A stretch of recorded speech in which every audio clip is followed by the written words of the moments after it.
कभी भी खुद को दूसरों से कम नहीं समझना चाहिए। अपनी योग्यता की कीमत स्वयं समझनी चाहिए। गौतम बुद्ध से एक व्यक्ति ने कहा कि जीवन का मूल्य क्या है। बुद्ध ने एक पत्थर देते हुए कहा कि पहले इसकी कीमत पता करके आओ, फिर मैं तुम्हारे प्रश्न का उत्तर देता हूं। प्रचलित प्रसंग के अनुसार महात्मा बुद्ध किसी गांव में ठहरे हुए थे। गांव के साथ ही आसपास के क्षेत्रों से भी लोग उनके दर्शन करने और प्रवचन सुनने पहुंच रहे थे। एक दिन उनसे मिलने एक व्यक्ति आया और बोला कि तथागत कृपया बताएं कि इस जीवन का मूल्य क्या है। बुद्ध ने उस आदमी को एक पत्थर दिया और कहा कि पहले इस पत्थर की कीमत मालूम करके आओ, फिर मैं तुम्हारे प्रश्न का उत्तर देता हूं। ध्यान रहे, इस पत्थर को बेचना नहीं है। वह व्यक्ति पत्थर लेकर बाजार में गया। वहां एक संतरे वाले के पास गया और बोला कि इस पत्थर को देखो और बताओ इसकी कीमत क्या है। संतरे वाले ने उस पत्थर को देखा, वह चमक रहा था। उसने कहा कि यह पत्थर मेरे काम का नहीं है, फिर भी मैं इसके बदले तुम्हें 12 संतरे दे सकता हूं। इसके बाद वह व्यक्ति एक सब्जी वाले के पास गया।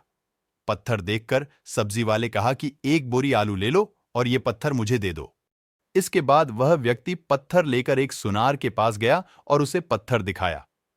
सुनार ने पत्थर देखा और कहा कि इस पत्थर के बदले मैं तुम्हें 1000 स्वर्ण मुद्राएं दे सकता हूं।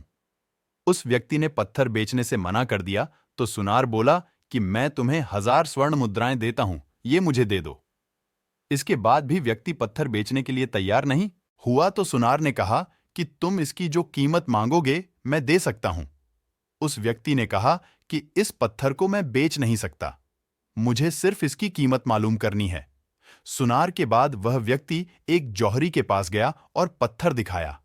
जौहरी ने जब उस पत्थर को देखा तो वह बोला कि ये तो अनमोल रत्न है। वह व्यक्ति हैरान हो गया। इसके बाद वह बुद्ध के पास लौट आया, उन्हें सारी बात बता दी और पूछा कि अब बताएं जीवन का मूल्य क्या है। बुद्ध ने कहा कि संतरे वाले ने इस पत्थर की कीमत 12 संतरे लगाई, सब्जी वाले ने एक बोरी आलू, सुनार ने 4000 स्वर्ण मुद्राएं और जौहरी ने इसे अनमोल बताया। यही बात हमारे जीवन पर भी लागू होती है। हर व्यक्ति एक हीरा है, लेकिन दूसरे लोग हमारी कीमत उनके सामर्थ्य और उनकी जानकारी के अनुसार लगाते हैं। हमें हमारी योग्यता की तुलना किसी से नहीं करनी चाहिए। योग्यता की कीमत हमें स्वयं लगानी चाहिए, क्योंकि कोई दूसरा व्यक्ति उसकी सही कीमत नहीं लगा पाएगा। अगर कोई हमारी योग्यता की कीमत लगाएगा तो उसके सामर्थ्य के अनुसार लगाएगा। इसलिए कभी भी खुद को दूसरों से कम नहीं समझना चाहिए। मेरे भाइयों, अगर आपको यह कहानी अच्छी लगी हो तो हमारे इस चैनल को सब्सक्राइब करो और बेल आइकन दबाना मत भूलिएगा। हम मिलते हैं कल के नए पिक वीडियो में। नमो बुद्धाय, जय भीम।